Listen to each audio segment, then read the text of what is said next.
Hi, I'm Peter Sklar. One of the biggest misconceptions that aspiring actors have in the entertainment field is that they're going to do this, they're going to make this happen with their resumes and who they know and their looks and their talent and training. And all of these things are like air, which means they're essential, you have to have them, but everybody has them. And it doesn't explain why 90% of the most talented, most highly trained, most self-motivated, most well-connected, most good-looking actors, singers and dancers, certainly in New York and Hollywood, are also the most unemployed. I think the actors' equity rate is around 90%.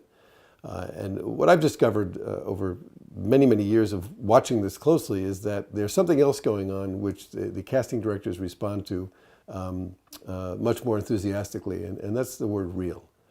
And sometimes when you ask them, what are you looking for? They say, we don't know, but if it's real, we'll know. If it's not, I think Mike Nichols once said, if it's real, it will work. If it's not, it will stink.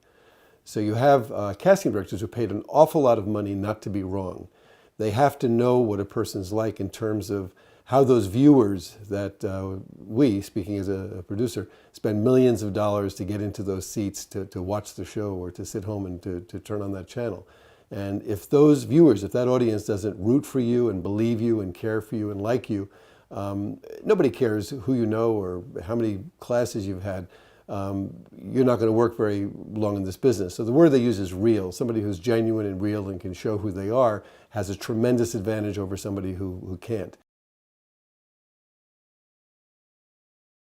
My contribution to this process is enabling young people of all ages, right into mid-20s and beyond, to be real at these interviews, whether these are interviews for college, whether for jobs, for auditions and interviews for show business.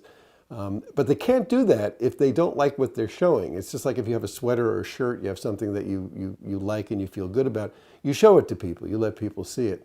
And if that thing is you, and somebody's standing there asking you questions about you or sitting there, and you're sitting there believing, if this person finds out what I'm really like, he's not going to like me, you're going to be fake. You're not going to be very open. People don't walk into important interviews and go, hi, I stink. You're going to sparkle, bubble, and shine and do all of these things that these highly trained casting people are paid to see through. So I always ask the question, what's your real? Are you genuine? Are you open? Are you happy? Are you healthy? And the only way that you can have an impact on things like your ability to show who you are is to make progress on liking who you are. And that starts with self-awareness. You have to really practice being aware of how you really feel about you. Your feelings are like vampires. Suppose a vampire comes into your house and says, hi, I'm in your house. And you say, get out, go, we don't want you here. We only want happy things today. The vampire will eat you. If you turn your back on the vampire, put your fingers in your ears, close your eyes, and sing the I'm ignoring you song, the vampire will eat you from behind. But if you can somehow hold out till the sun comes out in the morning, bathe the vampire in the room with brightness and sunlight and light, depending on which movie you've seen, the vampire is either going to burst into flames or turn to dust or sparkle. He's going to lose his powers. And your feelings about yourself are like that. You can't tell them to get out of your head. You can't ignore them. You have to put light on them. You have to practice being aware of how you really feel about you. You cannot go into these auditions and interviews without bringing your body.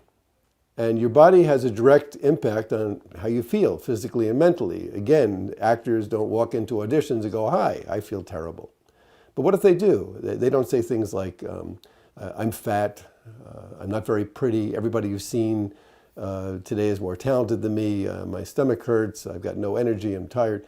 And so my face is broken out, I'm very self-conscious about my acne and so forth and so on.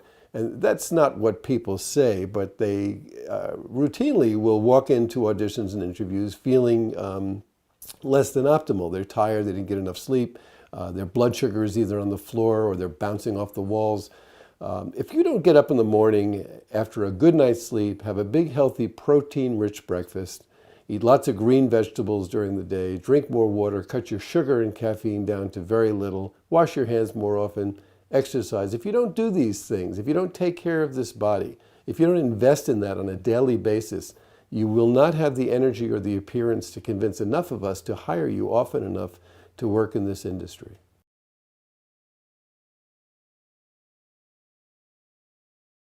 One of the biggest problems that I have faced is trying to convince young people that having a serious romantic relationship when you're trying to do something along the lines of being self-employed, such as being a performer, will not work if you have this serious romantic relationship. When you have a boyfriend, you have a girlfriend, and it's serious, and things are going well, you have a support system. You have somebody who's there for you, somebody who keeps you from being alone, somebody you can talk to, and you can't help it. As a young person, you don't need other things as much. You will not try as hard, you will not go as far, you won't need this thing as much as somebody who's single. Sort of like two people in a very cold room, say it's 10 degrees, and you've got two people each in their own bed, they're wearing pajamas, one of them is covered with lots of blankets and comforters, the other person is just wearing pajamas. Suddenly, for some reason, it's extremely important, they both have to jump out of bed, they both have to get up, it's an emergency. The question is, which one is going to jump out of bed first? The person covered with blankets and comforters going to throw them off and jump out first? And the answer is probably not. That's your boyfriend, that's your girlfriend. You will never jump out of that metaphorical bed as fast as the person who doesn't have all those comfort levels. In this business, you can have God if you want, you can have your family, you can have your closest non-romantic friends, and your career. And that's all you get until you're about 25, mature, you're more of who you're going to be, and at that point you certainly can handle a serious romantic relationship, not before. One of the most destructive things that people tell aspiring performers in all walks of life, anybody with a dream, is going to have somebody who cares about them, somebody who's trying to protect them, say something like, there's so much competition and so much rejection in this field that you need something more practical and realistic to fall back on. And this is somebody saying to you, we know this is your dream, we know this is what you really want to do, we know this is who you are and how you see yourself, but go spend a lot of time and money on this other thing that you don't like as much just in case you fail. It's a self-fulfilling prophecy. If that were a college course, it would be called How to Fail 101. It's not very good career advice. It's very important to work hard and to work smart at something you love. Working smart means picking something that you love. It means taking care of yourself physically. It means taking care of yourself emotionally. It means developing self-discipline and maturity. It means being single and independent. And it means not being talked out of your dreams.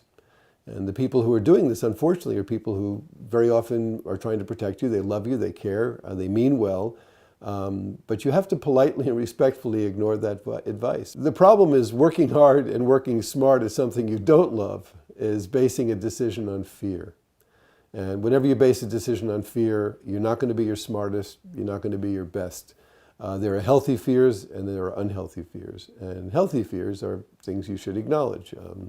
Avoiding self-destructive behavior. Self-destructive behavior would be a healthy fear. You should be afraid of that. Following negative peer pressure, you should be afraid of that. Getting up on top of a tall building and jumping off, that's probably something you should be afraid of. That's probably a healthy fear. Unhealthy fears are where you're afraid to express yourself, you're afraid to do something you really want, you're afraid to move in a direction that you sense would be fulfilling for you because you're scared you'll fail, or you're scared that too many people will disapprove, you won't have enough support for it, and that's an unhealthy fear. And those are the kinds of fears you do not want to base decisions on.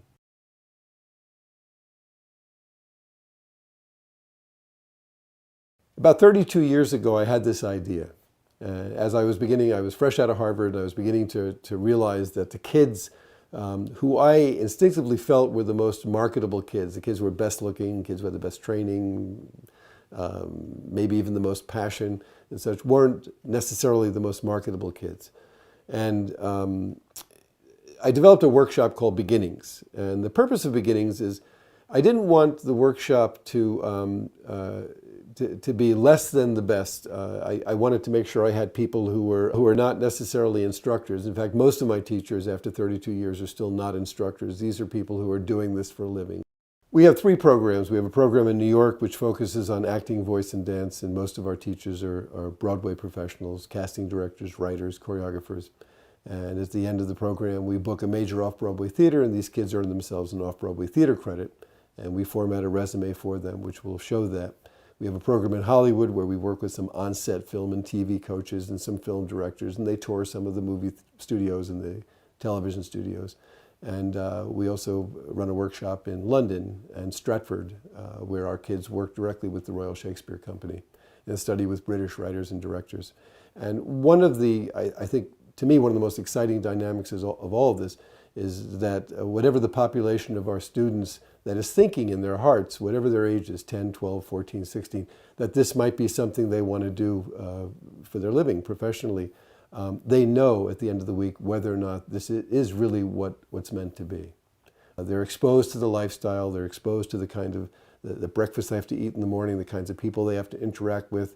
There's a lot of focus on how they feel about themselves, opening up, self-awareness, self-discipline, maturity, all of the things that are required to be successful in any field. I think the entertainment arts is a microcosmic example of that, and we certainly try to capture that as part of our curriculum. So between the regimen, the training, the lifestyle, and the exposure to people who are doing this for a living already, kids don't look back after this program and wonder whether or not this is something they wanted to do. They know. And they know how realistic it is, and they know what it takes, and they're much better able to make a decision. I'm Peter Sklar. Thanks for watching.